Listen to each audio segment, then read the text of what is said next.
The Country Bunny and the Little Gold Shoes by Hayward Flack. There it is, The Country Bunny and the Little Gold Shoes. Ooh, look at the little country bunny. Pretty dress.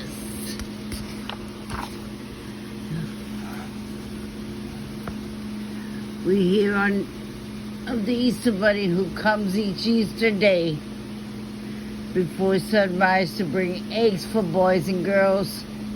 So we think there's only one. But this is not so. There are really 5 Easter Bunnies.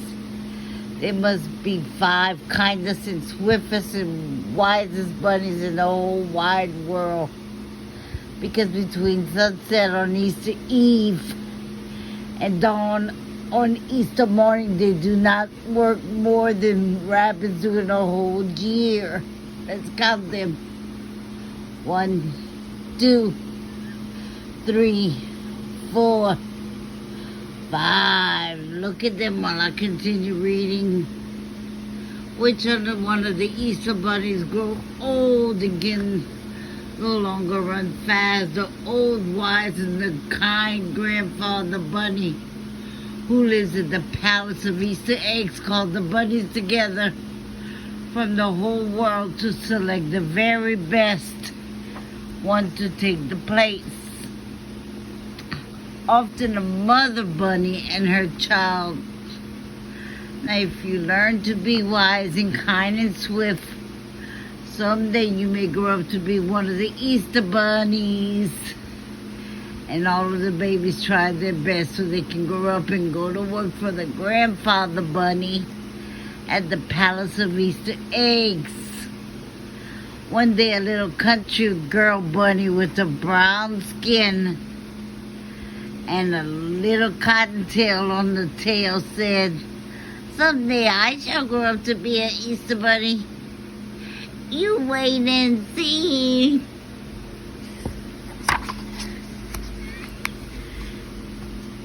Then all of a sudden the big white bunnies who lived in the 5 houses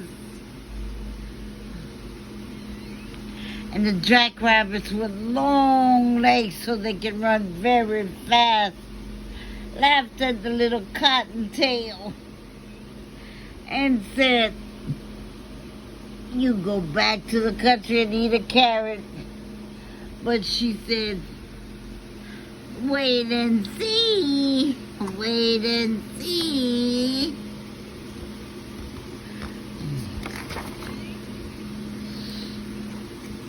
The little girl Cottontail grew up to be a young lady Cottontail. And by she had a husband, and then one day, much to her surprise, there were 21 Cottontail bunnies to take care of. 1, 2, 3, 4, 5, 6, 7, 8, 9, 10, 11, 12, 13, 14, 15, 16, 17, 18, 19, 20, 21. Then the big white rabbit and the jack with long legs laughed and laughed, and they said, "What did we tell you? Only a country rabbit would go and have all of them babies. Now take care of them and leave Easter eggs to the great big men bunnies like us." And they went away liking themselves very much. Cottontail stopped thinking and hopping over the world with lovely ears for little boys and girls, and she took care of her babies. Then one day, when the children stopped being babies and were little girls and boys, she called them and said, "Now we're going to have some fun." Then the 2 of them, she gave little brooms and showed them how to sweep out the cottage. There they were sweeping. And she taught how to make beds. 2 more went with her to the kitchen, and in no time at all, she found out how to cook a good dinner. And with those went the 2 little dishwashers, and they made the glasses shine like crystal. And 2 had little wash tubs full of soap suds, and they washed all the linen. And 2 did the sewing and mending.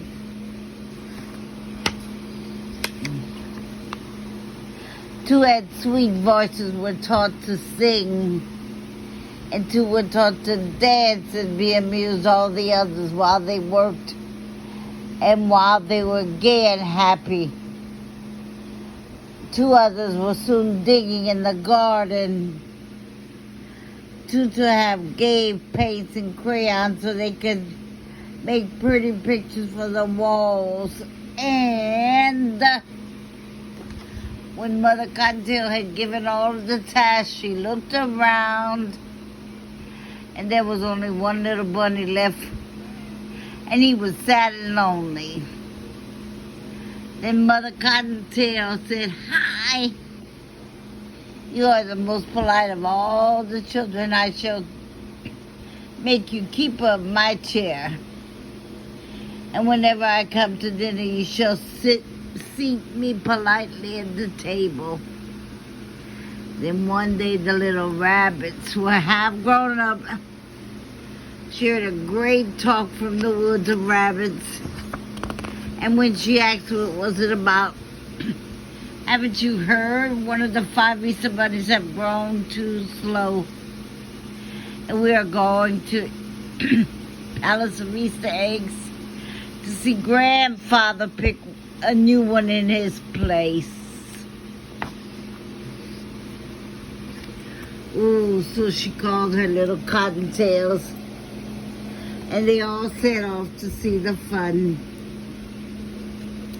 But their mother was sad because she thought that now she was nothing but an old mother bunny and could only look on. And that big, handsome white rabbit, long-legged Jack, would be chosen. When they came to the Palace of Easter Eggs, there were bunnies everywhere in the great lawn, and the ones that hopped to the Easter Bunny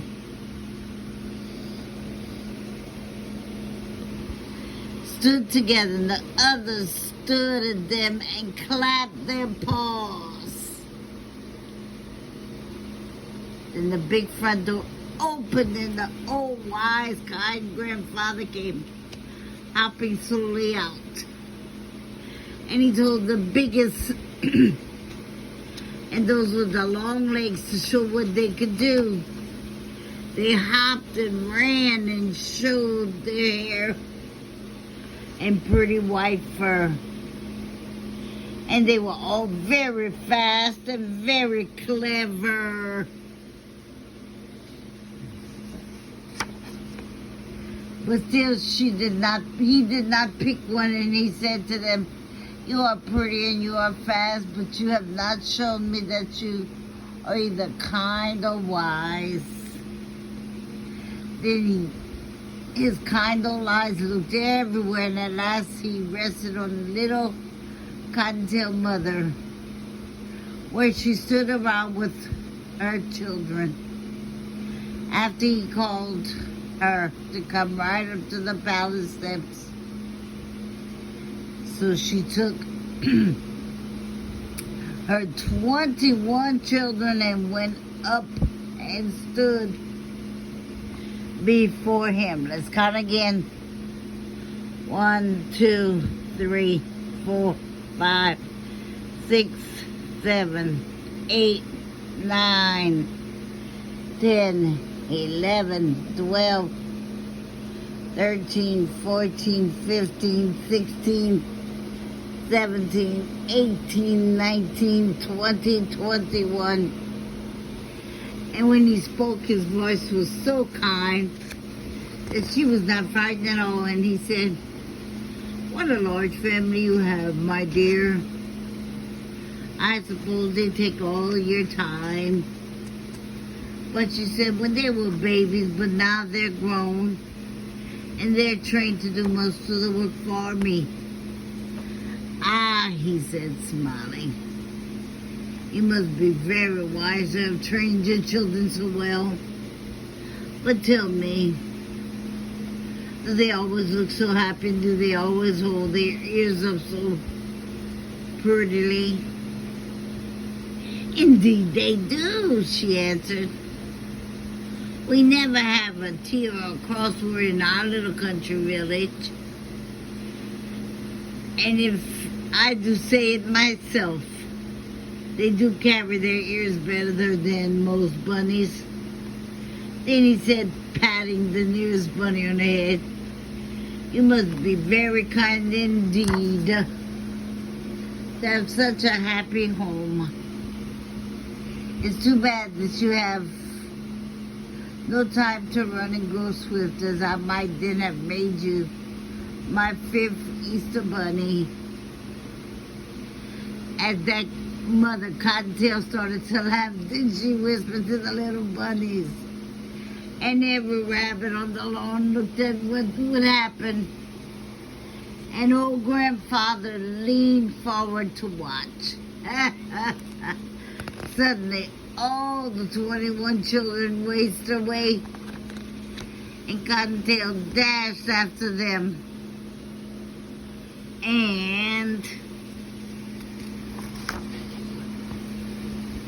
in no time at all, she had them all back again in front of the palace.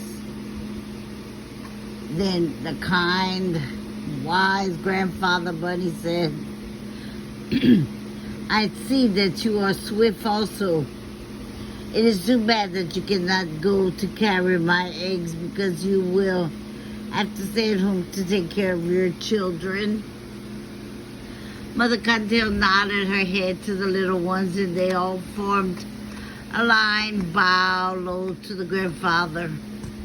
Then he stepped in front of them and asked, "They will take better care of the house than I." Then she called them up 2 by 2.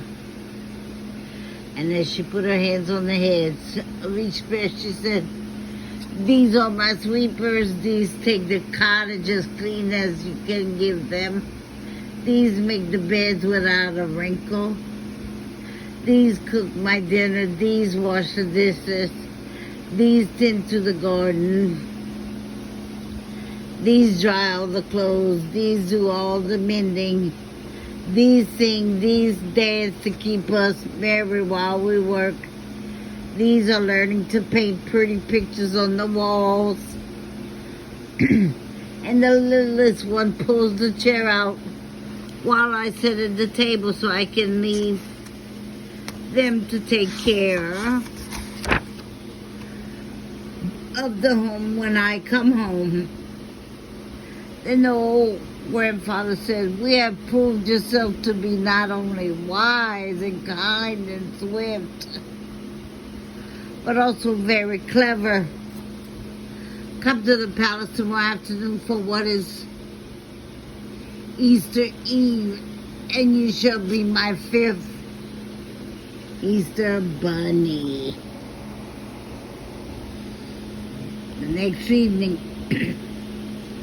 Cottontail knocked on the big front door and admitted to the palace. There she stood in her funny country clothes, but none of the 4 little Easter bunnies laughed, for they were wise and kind and knew better.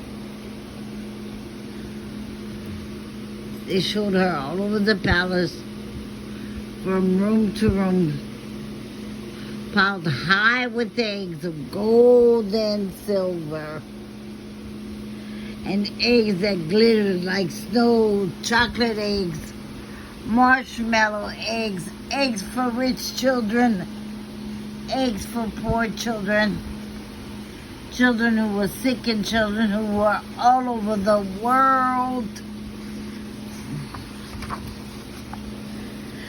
Then as soon as it was dark, enough for the children to be asleep all over the world, the bunnies set out to do their work as fast as they could.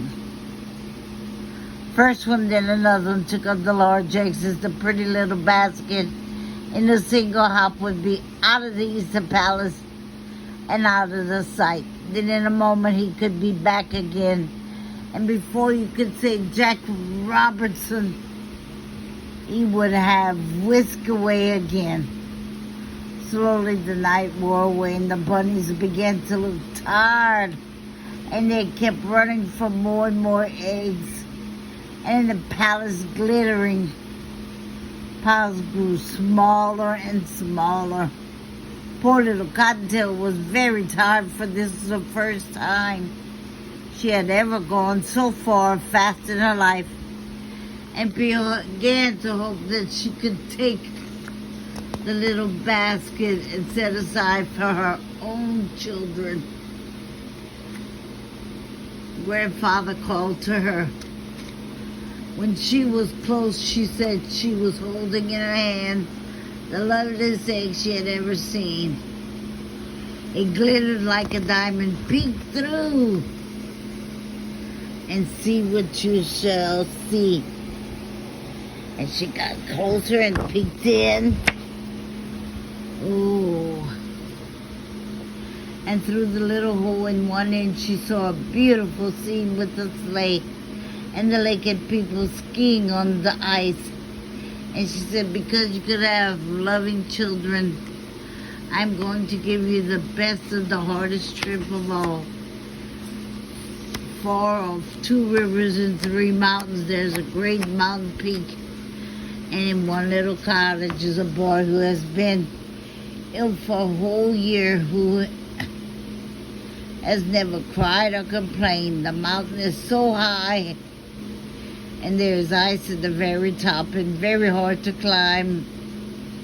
Cottontail picked up the egg very gently and went hopping away on her journey. She crossed the first river and then to the second. Over the first mountain and then the other mountain and then yet another, and at last she reached a high mountain top. Oh, she was very tired, and at last she could go to the bottom of the great peak. And her heart failed her when she saw how high and how slippery it was. But holding the egg, she carefully started hopping up. At last she reached the ice and the snow. She was almost at the top when she saw the little cottage covered with snow, and she saw the little boy was sleeping. Then a terrible thing happened. Her foot slipped and down she came. Boom, boom, boom. Downward she slipped and flew into snowdrifts. Then she left the ice and snow, and rolling and bouncing against the stones, she felt the air getting warmer. Down, down, down she went and crashed through the thickest and budding lord. Rolled across a pasture and finally struck the trunk of a great giant apple tree. Was ready to bloom for Easter. She tried to rise again because she was a lonely pink light in the sky, and she knew that a few more minutes it would be day, and the little boy would be sad if he did not get an egg to hold. But the pain she felt so bad when she fell down. Then she felt something touch her shoulder, and she looked up. Right before her, way over in the distant land, was a Oh, kind grandfather bunny. And he smiled and said to her, "You are not only wise and kind and swift, but you are also the bravest of all bunnies. And I shall make you his very own golden shoe Easter bunny." And he reached over and saw for the first time she was holding a gold shoe in her tiny hand. And he bent down and put them on her feet. Suddenly all the pain left her leg, and she stood up the precious egg. Then before she knew what was happening, she felt a sudden motion, and she found herself flying high in the air. Over the pasture she flew, over the land, over the stones, until at last, when she landed, she looked back and saw that one single jump had carried her halfway up the mountain. Then she jumped once again, and there she was at the cottage door. Quickly she squeezed through the tiny crack that had left open, just in case the bunny did not come all the way. And in the land of the beautiful sleeping boy, she placed the egg.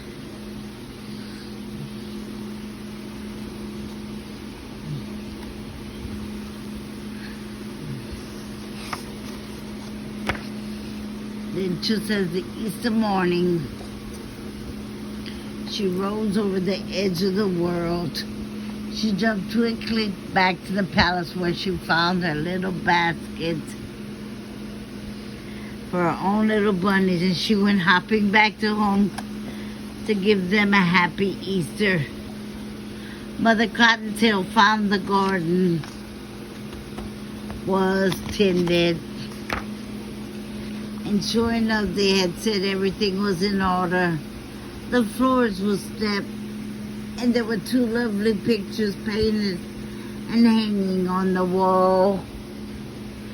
And the dishes were washed and shown in the cupboard. The clothes were washed and mended and nicely hung away. And 21 children were all sound sleeping in their beds. And let's count: 1, 2, 3, 4, 5, 6, 7, 8, 9, 10, 11, 12, 13, 14, 15, 16, 17, 18, 19, 20, 21. And let's see. Oh, in the house of Mother Cottontail can always be told, not from the home of all bunnies. Because in the special place on the wall is a very special hook, hangs a pair of very tiny little golden shoes. Here comes Peter Cottontail, hopping down the bunny trail. Hippity hop hop, hippity hop we go. In your Easter bonnet, with all the frills upon it, I'll be the grandest lady in the Easter parade on the avenue. Wow. Fifth Avenue, wow.